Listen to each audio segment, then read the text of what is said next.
Ada seorang alim yang dia sudah cukup lelah bekerja dan dia ingin fokus beribadah dan mengabdikan dirinya pada ilmu. Akhirnya terbesitlah dalam hatinya, "Ya Allah, kayaknya aku bisa punya lebih banyak waktu untuk menulis, untuk ilmu, kalau aku bisa dibebaskan dari mencari rezeki." Jadi dia punya imajinasi, punya bayangan, punya keinginan dia itu nggak usah kerja deh. Sehingga waktunya itu bisa diabdikan untuk beribadah dan mengabdi pada ilmu. Hanya begitu saja, bukan doa, bukan keinginan kuat, hanya terbersit dalam hatinya. Tetapi apa yang terjadi keesokan harinya? Tiba-tiba Tiba-tiba cinta datang. datanglah ke rumahnya rombongan pasukan kerajaan. Kemudian mengetuk pintunya dan memanggil namanya.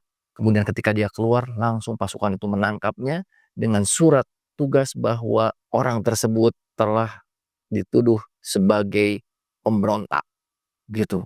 Dia tidak paham, "Kenapa saya pemberontak? Saya tidak melakukan apa-apa, pokoknya kamu harus ikut." Akhirnya digusurlah ke kerajaan dan diadili, akhirnya dimasukkanlah ke penjara. Dan ketika dia di penjara, dia diberikan kebebasan untuk terus melanjutkan menulis buku, disuplai bukunya, makanannya enak, tempat tidurnya enak, dia bisa beribadah dengan khusyuk, ibadah, nulis, makan, pokoknya enak. Kemudian dia berpikir, "Kenapa saya masuk penjara padahal saya tidak melakukan apa-apa?" Ketika dia merenung, dia teringatlah pada momen ketika dia punya bersitan dalam pikirannya, yaitu menginginkan Allah membebaskan dia dari ikhtiar. Dan ia ingin fokus beribadah dan mengabdikan diri pada ilmu.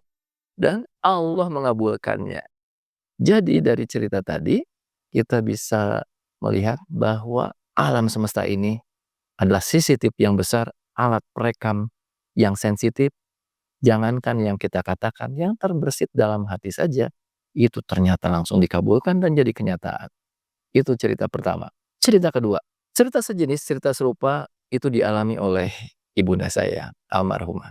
Waktu itu sekitar tahun 80-an sekian, ibu saya masuk rumah sakit di Rumah Sakit Hasan Sadikin Bandung. Kemudian ketika dia dirawat, dia melihat ternyata orang-orang yang merawat itu adalah mahasiswa-mahasiswa koas, yaitu dokter-dokter muda yang sedang praktik, ya calon-calon dokter.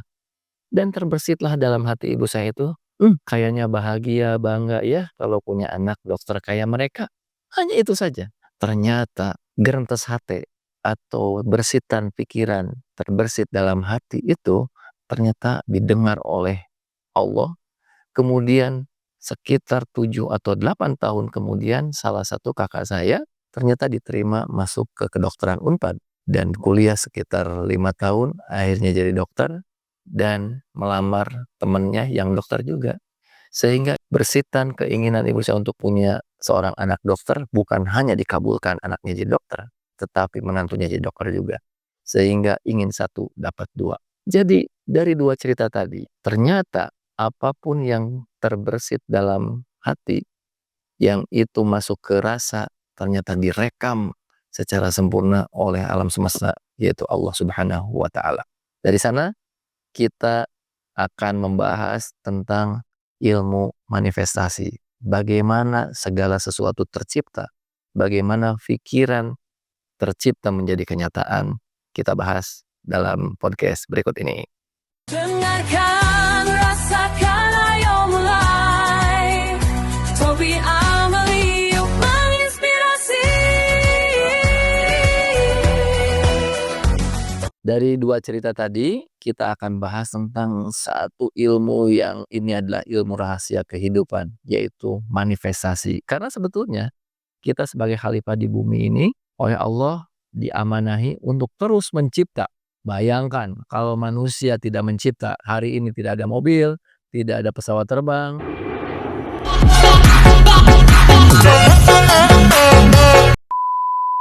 tidak ada kemajuan teknologi dan tidak ada hal-hal baru. Padahal salah satu yang harus kita lakukan adalah meneladani akhlak Allah, yaitu Asmaul Husna, yaitu salah satunya adalah Al-Khaliq, Fatir, banyak yang artinya adalah pencipta. Jadi selama hidup kita sebetulnya kita diberikan kekuatan untuk mencipta, daya cipta, menciptakan sesuatu. Dan kemajuan kehidupan ini karena ada para pencipta-pencipta-pencipta. Dan kita setiap hari sedang mencipta.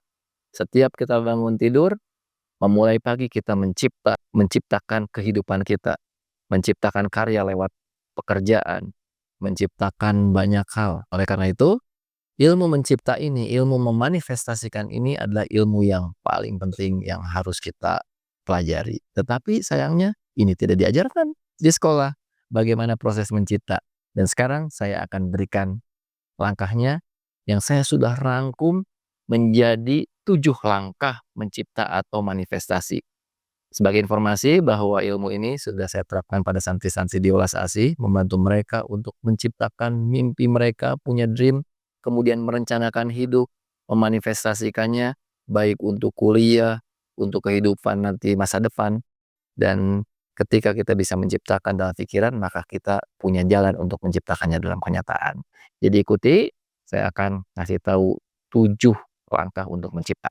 Tips praktis penuh arti, belajar hidup dengan hati. Topi Amaliuk merata. Oke, yang pertama yaitu adalah menciptakan niat, ya, yaitu intention. Ya, yang langkah pertama adalah intention. Segala sesuatu di dunia ini tercipta yang pertama itu dari intention, bersitan. Tadi, intention itu seperti benih yang sadar tidak sadar kita tabur. Setiap hari kita menabur benih yang nanti suatu hari benih itu akan tumbuh. Ya, ada benih yang betul-betul kita tanam, ada yang benih yang tidak sadar kita tanam. Misalnya dalam cerita tadi, ibu saya itu sebetulnya dia bukan berniat anak saya pengen jadi dokter, enggak. Dia hanya terbersit saja. Itu juga sudah jadi benih. Dan ternyata 6 tahun kemudian, 7 tahun kemudian, kakak saya jadi dokter, anak dari ibu saya jadi dokter. Benih yang mungkin tidak sengaja ditanam. Demikian juga si tadi yang alim, yang ulama tadi, dia hanya terbersit, kayaknya saya asik deh kalau saya bisa terbebas dari ikhtiar. Itu dia sebenarnya menciptakan niat. Walaupun sebetulnya dia tidak secara sengaja meniatkan, ternyata jadi kenyataan. Ibaratnya kita punya sebuah lahan, di sana di lahan itu kita setiap hari menabur benih, ya. Seandainya kita tidak menanam pohon, maka sebetulnya tetap saja di lahan itu akan tumbuh. Apa yang tumbuh?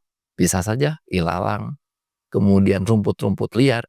Karena si lahan itu kita tanam atau tidak kita tanam tetap akan tumbuh. Maka pilihannya mendingan kita tanam. Bisa kita tanam pohon jati, mungkin bisa tanam pohon mahoni ya, yang bisa kita panen suatu hari nanti. Sehingga kalau kita menanam sebuah niat yang kuat, suatu hari kita akan panen apa yang kita niatkan. Tetapi jika kita tidak punya niat, tetap tumbuhan-tumbuhan itu akan ada, akan hadir. Bedanya, kalau kita tidak niatkan secara mindful, secara sadar, maka rumput-rumput ilalang lah yang akan tumbuh. Maka yang datang mungkin akan ada ular, kalajengking, dan lain-lain. Beda, kalau kita niatkan untuk menanam suatu kebun pohon yang berkonsep, maka pasti yang datang akan kupu-kupu dan suatu hari kita akan memanennya. Apa sebenarnya benih-benih itu? Benih-benih itu bisa pikiran. Setiap hari menurut riset manusia itu melahirkan 50.000 pikiran dalam kepala kita. Dan setiap pikiran itu akan menjadi benih-benih yang suatu hari tumbuh. Maka lihatlah hidup kita hari ini. Jangan-jangan hidup kita hari ini adalah kebun yang kita panen dari benih yang tidak sengaja kita tanam. Misalnya, dulu kita kepikiran, hidup ini susah ya, kayaknya saya nggak akan lulus ke kuliah ini. Cuma kepikiran, benar nggak lulus. Hidupnya susah, benar hidupnya jadi susah. Hidup ini kayaknya perjuangan, benar hidupnya terus jadi perjuangan. Berjuang tanpa berhutang. Ya. Uang itu sumber kejahatan, benar dia menjadi jauh dari uang, atau dia punya uang dan menjadi kejahatan. Jadi apapun yang difikirkan itu adalah kenyataan. Hati-hati dengan doa-doa yang kita tidak niatkan. Hati-hati dengan pikiran-pikiran yang itu menjadi benih dan akan tumbuh dan kita panen suatu hari nanti. Itu pikiran saja, itu bisa tumbuh. Tetapi akan makin kuat ketika pikiran menjadi perkataan. Laki-laki konon mengatakan 7.000 perkataan setiap hari, perempuan 20.000 perkataan. Dan setiap perkataan itu akan menjadi doa. Ya. Setiap perkataan akan menjadi benih yang suatu hari akan tumbuh. Oleh karena itu, agar nanti kita memanen pohon-pohon yang bermanfaat, pohon-pohon yang kita kehendaki, maka kita harus mindful, harus benar-benar aware dengan apa yang kita pikirkan dan apa yang kita katakan. Karena semua itu akan jadi benih yang tumbuh dan kita harus panen menjadi kenyataan. Oke, itu yang pertama, yaitu intention atau niat. Sekarang masuk yang kedua. Ketika niat itu sudah tumbuh atau kita menanam benih secara sengaja dan itu ingin tumbuh, maka kita harus merawatnya. Dan ketika kita merawat, kita harus tahu persis itu pohon apa. Karena ketika menanam pohon jagung dan pohon jati itu beda perlakuannya. Airnya beda, tanahnya beda, mungkin pupuknya juga berbeda. Nah, sehingga di sini kita harus tahu persis apa yang kita inginkan. Dan itulah yang disebut dengan azam atau tekad. Ya, azam. Jadi yang kedua ini adalah azam. Azam itu adalah intention ditambah attention. Jadi kalau tadi ketika kita nanam benih kadang-kadang kita tidak memberikan attention. Pokoknya nanam aja. Kepikiran aja. Asal ngomong aja. Tapi itu bisa jadi kenyataan. Tapi ketika kita ingin sesuatu, misalnya saya ingin kuliah ke luar negeri, itu intensinya udah ada. Kemudian ketika kita menginvestasikan waktu kita, perhatian kita, attention ke sana, di Instagram buka pengumuman-pengumuman beasiswa, kemudian ada pameran kuliah ke luar negeri, datang gitu, dan terus itu sudah berubah jadi azam. Jadi kalau benih itu sudah kita siramin gitu. Dan syaratnya azam, kita harus tahu persis. Jadi kalau di pikiran, kayaknya saya mau mobil, tapi mobilnya masih umum, itu masih intention. Tapi saya mau mobil BMW warna silver. Nah, itu udah spesifik, itu udah azam. Tandanya azam adalah dia tahu persis apa yang diinginkan. Seperti kita bercocok tanam, kita tahu persis ini pohon apa. Itu salah satu tanda azam. Jadi azam itu adalah intention yang sudah dibubuhkan attention. Orang yang attention itu pasti dia akan betul-betul memperhatikan. Kalau mobil dia perhatikan warnanya apa, dia perhatikan tahunnya berapa, itulah azam. Jadi intention plus attention. Ya. Dan kalau kita sudah punya azam, intention plus attention, biasanya itu mulai berdatangan. Misalnya kita pengen mobil Mercy warna merah. Ketika kita belum punya azam ini, kita jarang lihat mobil Mercy warna merah. Tetapi ketika ke soal azam, tiba-tiba ke jalan lihat, sini ada. Jadi ketika azam itu keinginan yang kuat, di mana ada keinginan kuat, di sana ada jalan. Itulah peribahasa yang sering kita dengar, di mana ada keinginan, itu di sana ada jalan. Tapi bukan hanya keinginan, keinginan yang betul-betul diinginkan, intention yang sudah dibubuhi oleh attention. Oke, itu yang kedua ya, jadi azam. Sekarang yang ketiga adalah deservedness atau kepantasan. Karena sebetulnya kita itu diberikan bukan yang kita inginkan, tetapi diberi yang pantas untuk kita. Kalau seseorang itu sudah pantas, maka kemanapun dia lari, dia akan dikejar oleh apa yang dia akan dapatkan. Misalnya rezeki. Kalau dia sudah pantas dapat rezeki, dikejar. Kalau dia sudah pantas untuk berhaji, dia mau kemanapun, tetap aja dia akan dapat undangan untuk haji itu.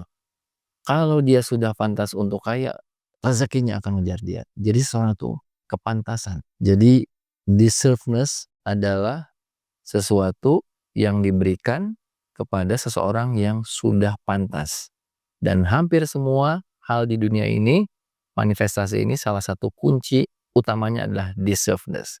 Jadi kalau kita melihat orang-orang di mungkin teman kerja, kenapa dia naik pangkat? Ya dia udah pantas.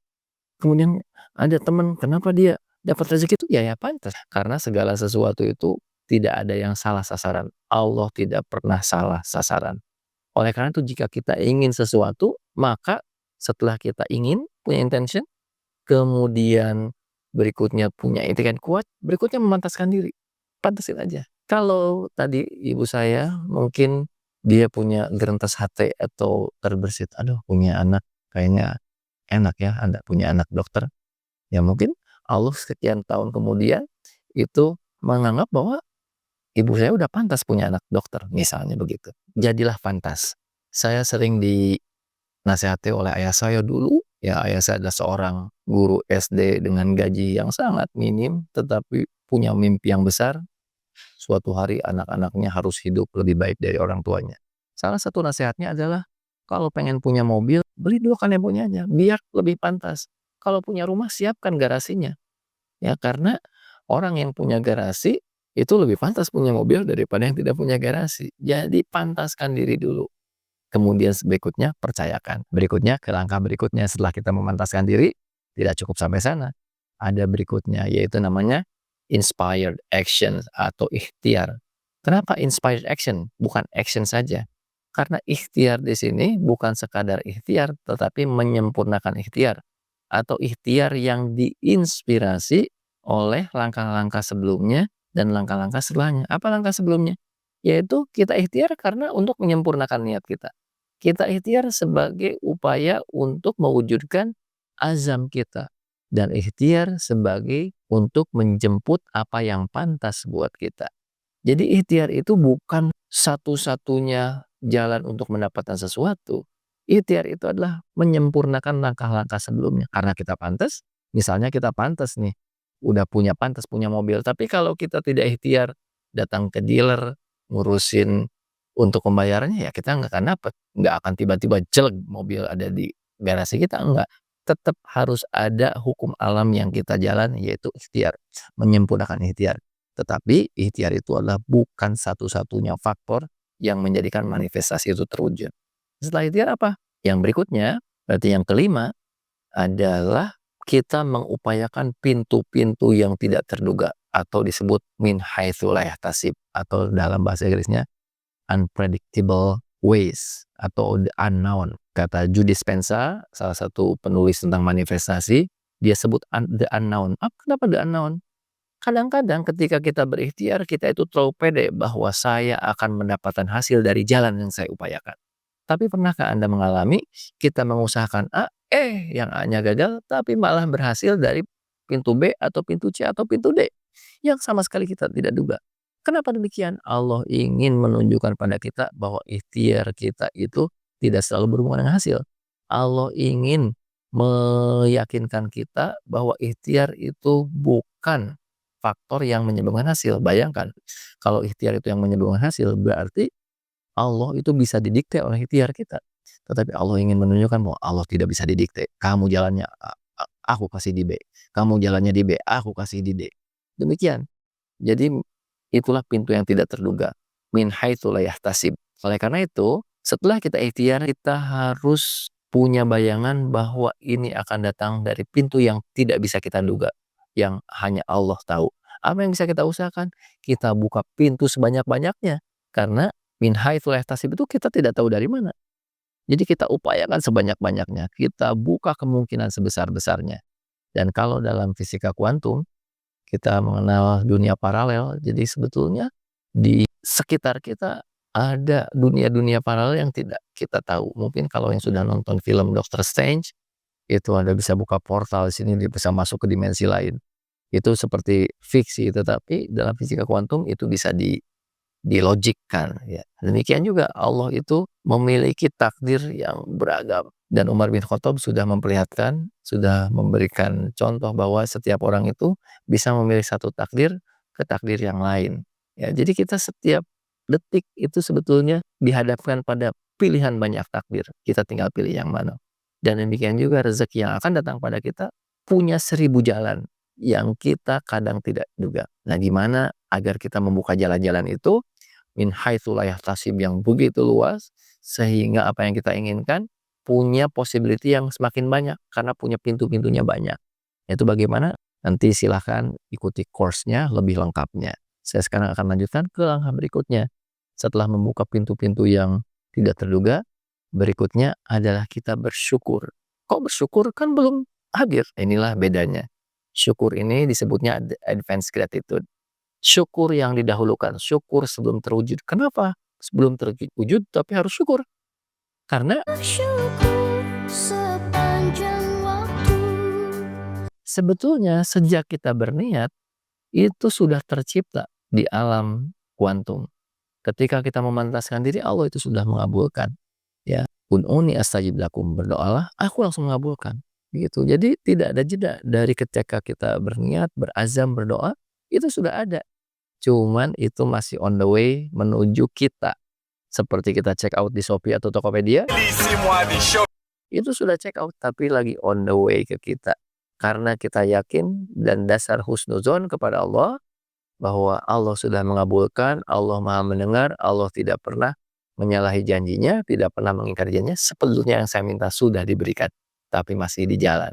Dan saya terus berupaya membuka pintu-pintu yang tak terduga, dan maka saya bersyukur. Itulah yang disebut dengan advance rate itu. Ya Allah, terima kasih sudah Engkau kabulkan, padahal belum ada. Tetapi karena landasannya husnuzon, kita merasakan seolah-olah itu ada, dan itu adalah salah satu langkah untuk manifestasi. Dan langkah terakhir, langkah ketujuh adalah ridho, ya, atau surrender. Jadi kita sudah serahkan kepada Allah bahwa apapun makanannya, yang kita minta Allah sudah kabulkan, dan bentuk pengabulannya ya gimana Allah. Minimal ada 5 jenis pengabulan. Allah pasti mengabulkan, tapi 5 jenisnya, dan mungkin dari 5 ini yang kita dapat. Yang pertama, bisa persis apa yang kita minta yang dikabulkan. Itu yang kita inginkan tentunya. Tapi ada yang kedua, persis yang kita minta tapi waktunya ditunda. Mungkin tidak tahun ini, tapi beberapa tahun yang akan datang. Mungkin tahun ini kita belum pantas, baru tahun depan pantasnya. Atau yang ketiga, yaitu permintaan kita diganti dengan yang lebih baik menurut Allah. Kita maunya uang, dikasih kesehatan. Kemudian yang keempat, yaitu permintaan kita diganti dengan keselamatan dari bahaya yang itu nilainya sama. Misalnya kita minta uang 100 juta. Kemudian Allah memberinya itu dengan keselamatan kita hampir celaka, dan kalau kita celaka itu harus mengeluarkan biaya 100 juta. Maka Allah selamatkan dari mara bahaya tersebut. Jadi dikonversi pada keselamatan. Dan yang terakhir adalah dikabulkannya nanti ditunda sampai hari akhir. Jadi menjadi rekening di akhirat kita dan kita cairkan nanti di akhirat. Banyak ulama-ulama yang lebih memilih untuk mencairkannya nanti di sana karena dunia buat mereka tidak ada nilai apa-apa. Begitu. Jadi semuanya pasti dikabulkan dan kita ridho. Manapun yang Allah kabulkan, itu adalah yang terbaik menurut Allah. Nah, kalau kita sudah menjalankan yang 7 langkah tersebut, maka proses manifestasi itu pasti akan terkabul, akan terjadi dengan bentuk-bentuk yang tadi. Itu saya baru jelaskan secara ringkas-ringkasnya saja. Nanti bisa pelajari lebih dalam lagi setiap langkah itu, bagaimana caranya, apa yang dilakukannya, bagaimana toolsnya, yaitu dalam bentuk diary atau jurnalnya. Nanti silahkan baca di deskripsi. Itu mudah-mudahan 7 langkah manifestasi ini bisa membantu mewujudkan mimpi-mimpi dan keinginan dan cita-cita hidup Anda. Nah, sekarang giliran Anda.